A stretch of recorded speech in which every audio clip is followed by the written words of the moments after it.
دیکھیں اگر جیل انہوں نے جانا پڑتا تو وہ تو یہ موقع تھا کہ جب وہ ایک کنوکٹڈ مفرور شخص ہیں جنہوں نے ایک وعدہ کر کے اس کی وعدہ خلافی کر کے جس بھی عذر پہ کی ہو وہ ملک سے باہر بیٹھے ہوئے تھے، تو یہ وہ موقع تھا یعنی کہ ان کا واپس آنا، کہ جب اگر وہ کوئی بھی اور آدمی ہوتے جو کہ منظور نظر نہیں ہوتے طاقتور طبقات کے، تو وہ یہ وقت تھا کہ جو سب سے کمزور ہوتے، کہ ان کی جو دلائل ہیں کہ میرے خلاف کنوکشن جو ہے وہ غلط طریقے سے دی گئی تھی، جج کے اوپر زور تھا، میرے خلاف جو اپیل ہے وہ صحیح وقت پہ سنی نہیں جا رہی، یہ سارے بہت مضبوط دلائل ہیں۔ اور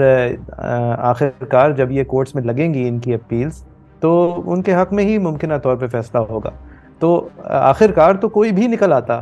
اس تمام الزام کے ملبے میں سے، لیکن اس وقت وہ ایک مفرور شخص ہیں، ایک وعدے خلافی کے بعد باہر بیٹھے ہوئے تھے کئی سالوں سے، تو اگر اریسٹ ہونا تھا انہوں نے، تو اگر کوئی بھی اور آدمی ہوتا تو اس وقت اریسٹ ہوتا۔ اسی لیے بہت ایک پورے ہفتے سے اس بات پہ چیمگوئیاں ہو رہی ہیں، اور آپ سب لوگ وکلا سے رائے بھی لیتے ہیں کہ یہ اریسٹ ہوں گے نہیں ہوں گے، اور وکلا میرے خیال سے بے بس ہیں کہ آپ کو جو بیسٹ پاسبل آنسر ملے گا وہ یہ ملے گا ہمارے ملک میں یہ پہلے ہو چکا ہے تو شاید اریسٹ نہیں ہوں گے، کیونکہ اور پھر آپ کو مثال ملے گی شرجیل میمن کی۔ لیکن شرجیل میمن کی مثال بھی اور نواز شریف صاحب کی بھی اب مثال بھی، یہ مخصوص لوگ ہیں، ان کے مخصوص سیاسی سچویشنز ہیں،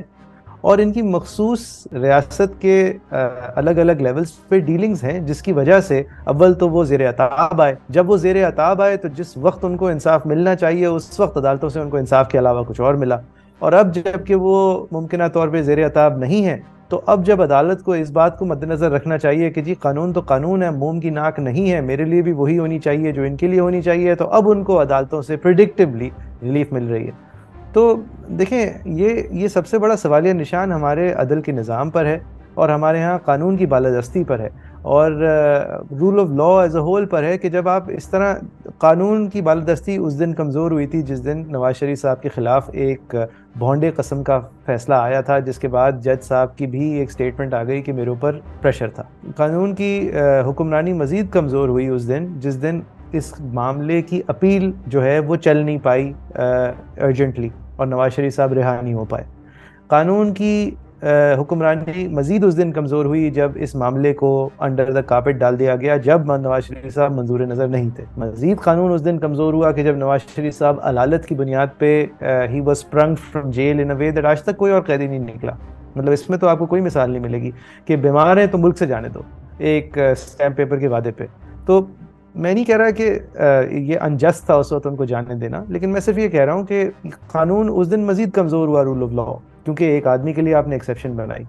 پھر اب مزید کمزور ہو رہا ہے رول آف لا کہ جب آپ اس عذر پہ کہ جی وہ پہلے شاید غلطیاں ہو گئی تھیں، آپ ان کے لیے مزید ایکسیپشنز کریٹ کر رہے ہیں۔ تو یہاں پہ نواز شریف آج جیت رہے ہیں، کل ہار رہے تھے، لیکن در حقیقت ہم سب ہارتے ہیں جب رول آف لا اتنا آربیٹریریلی ایکسپوز ہوتا ہے، اور ہمارا جوڈیشل سسٹم اس طرح ایکسپوز ہوتا ہے کہ جب آپ طاقت رکھنے والوں کے خلاف کھڑے ہوں تو چیدہ معاملات کی وجہ سے آپ کے کیس میں تاخیر ہوتی رہے، فائلنگ میں تاخیر ہوتی رہے، جج صاحبان کی طرف سے ایسے احکامات آئیں جو اس بات کو جیسے کہ سمجھ ہی نہ رہے ہوں کہ اوور آل ہولسٹک سچویشن کیا ہے، ٹیکنیکلٹیز کے اوپر ریلائی کرتے ہوئے ڈیلیز ہو رہی ہوں۔ اب ایک آدمی نے ایک حلف نامہ دے دیا کہ میرے ساتھ میرے اوپر یہ اثر ہوا تھا، میرے اوپر زور تھا، لہٰذا میں نے یہ فیصلہ دیا۔ اس کے بعد ایک تاریخ کی ہیئرنگ رہ جاتی ہے، لیکن نواز شریف صاحب کی وکلا نے اس وقت ارجنسی دکھائی ہی نہیں، اور پھر اور کچھ معاملات ہونا شروع ہو گئے، پھر نواز شریف صاحب ملک سے چلے گئے۔ اب آپ اس سب کچھ کو مجھے اگر قانون کے اندر رہتے ہوئے کہیں گے کہ سمجھائیں، تو معذرت میرے پاس جواب نہیں ہے، لیکن اگر آپ چاہیں گے اس کو سمجھنا، تو اگر آپ قانون کے باہر اور ہمارے ہاں کی سیاست کی باغ ڈور اور سنبھالی کس طرح جاتی ہے اور سیاست ہمارے ہاں چلتی کس طرح ہے، اگر آپ اس نظر سے دیکھیں گے تو آپ کو پھر مجھ سے سمجھنے کی ضرورت نہیں ہے۔ لیکن مجھ سے یہ ضرور سن لیں کہ یہ تمام پوسٹ پیناما جو سچویشنز ہمارے عدالت عالیہ سے لے کے جج بشیر صاحب تک جس طرح قانون کو استعمال کیا گیا ہے، مروڑا گیا ہے، قانون کے ذریعے بازو مروڑے گئے ہیں، اس سب کچھ سے قانون ہی کمزور ہوا ہے۔ وہ لوگ تو کمزور ہوتے رہیں گے، آتے رہیں گے، جاتے رہیں گے، ان کی اینٹ سے اینٹ بجتی رہیں گی، وہ دھمکیاں دیتے رہیں گے، وہ بہت ساری باتیں کرتے رہیں گے، لیکن جس پالیٹی میں ہم رہتے ہیں اس کا جس دھاگے سے وہ ایک دوسرے کے ساتھ بندھی ہوئی ہے، جو فیبرک آف دا اسٹیٹ ہے، وہ مزید کمزور اور کمزور تر ہوتا جاتا ہے، اور ہم اپنا تمسخر بناتے ہیں انٹرنلی اور ایکسٹرنلی بھی۔ اور اسی وجہ سے پھر پاکستان کے ساتھ جب بھی کوئی ڈیل کرتا ہے تو وہ ایکسیپشنز میں ڈیل کرتے ہیں کہ ٹھیک ہے جی آپ کا یہ قانون تو صحیح ہے لیکن اگر ہم آپ کو پیسے دیں گے تو آپ ہمارے لیے ایک الگ نظام پلیز بنا دیں, ایک الگ فیسیلیٹیشن سینٹر بنا دیں, ایک الگ طریقے سے قانون پاس کر دیں کہ ہمارے اوپر آپ کے تمام باقی قانون پاس لگتے نہیں ہیں. اب یہ بنانا ریپبلک کی ایک جیتی جاتی مثال ہے. اگر آپ سے کوئی پوچھے نا کہ جی یہ جو اونٹ پٹاخ قسم کی ریاستیں ہوتی ہیں وہ کس طرح کی ہوتی ہیں, تو آپ کو جواب یہی ملے گا کہ وہاں پہ ایک بندے کے لیے قانون کچھ اور ہوتا ہے, منظور نظر کے لیے کچھ اور ہوتا ہے, کسی کے لیے قانون ہوتا ہی نہیں ہے, اور جو غریب ہوتا ہے وہ پستا رہتا ہے, اور ان کے پاس کوئی پیسے بھی بہت زیادہ نہیں ہوتے. تو quite frankly welcome to Pakistan. یہ سوئفٹ جسٹس نہیں ہے, یہ سوئفٹ جوڈیشل ایکشن ہے. سوئفٹ جسٹس جب ہوتا کہ جب انہوں نے در حقیقت کورٹ کے علاوہ کسی اور دروازے کو کھٹکھٹائے بغیر عدلیہ سے توقع رکھی تھی کہ یہ میرے خلاف جو ہوا ہے یہ دیکھیں بادی النظر غلط ہوا ہے. اگر اس وقت جواب آتا نا تو میں کہتا یہ سوئفٹ جسٹس ہے. اس وقت جو ہو رہا ہے یہ پریڈکٹیبل جسٹس ہے. یہ غیر وکلا آپ کو پریڈکٹ کر کے بتا رہے تھے, اور پی ایم ایل نون کے وکلا بتا رہے تھے, باقی لوگ آپ کو کہہ رہے تھے کہ جی اس طرح اگر ہوئے گا تو مطلب عجیب سی بات ہوگی, بشمول میرے. اب ہو گیا, اب آپ اس کو سوئفٹ جسٹس کہہ لیں. لیکن اب نواز شریف صاحب کا چلیں جیل جانا جو ہے وہ تو اب ان لائکلی ہے, لیکن نواز شریف صاحب کو الیکشنز کے لیے اہل ہونے کے لیے ابھی ایک بہت لمبی روڈ باقی ہے. وہ اس لیے کہ جو ان کی حکومت نے الیکشن ایکٹ کے اندر ترمیم کی ہے, جس کے اندر انہوں نے 62(1)(f) کی ڈسکوالیفیکیشن کو محدود کر کے 5 سال تک رکھنے کی کوشش کی ہے. یہ قانون علیل ہے کیونکہ ایک سپریم کورٹ کا فیصلہ ہے, غالباً 7 ممبران کا فیصلہ ہے. عمر عطا بندیال صاحب نے لکھا تھا جس زمانے میں نواز شریف صاحب کو لات مار باہر کرنا تھا تو اس زمانے میں یہ فیصلہ صدیق بلوچ صاحب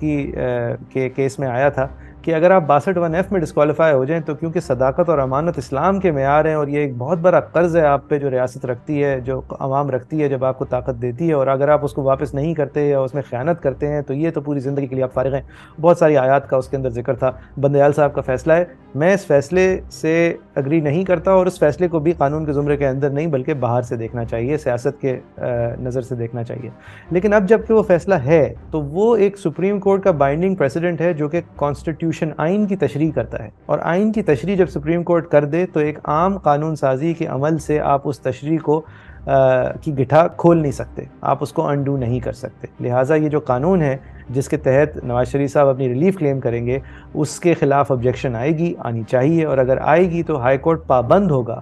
جہاں بھی یہ معاملہ جائے گا وہ کورٹ پابند ہوگا کہ وہ سپریم کورٹ کے احکامات فالو کرے. تو جب تک کہ سپریم کورٹ تک یہ معاملہ نہیں پہنچتا اور ایک 7 ممبران سے زیادہ بڑی بینچ بیٹھ کے یہ فیصلہ نہیں کرتی کہ 62(1)(f) کا فیصلہ ہمارا پرانا والا غلط تھا اور در حقیقت 5 سال ہی ریزنیبل سزا ہے, ورنہ یہ کنڈمنیشن فار لائف جو ہے وہ ایلین ٹو دا کانسیپٹ, جو بھی وہ اس کے اندر میرٹس ہوں, لیکن جب تک یہ فیصلہ سپریم کورٹ اناؤنس نہیں کرتی, جب تک نواز شریف صاحب ٹیکنیکلی ایک بہت بڑی ہرڈل فیس کریں گے. مزید نیوز اپ ڈیٹس اور ڈیجیٹل سٹوریز کے لیے سبسکرائب کریں ڈان نیوز پاکستان.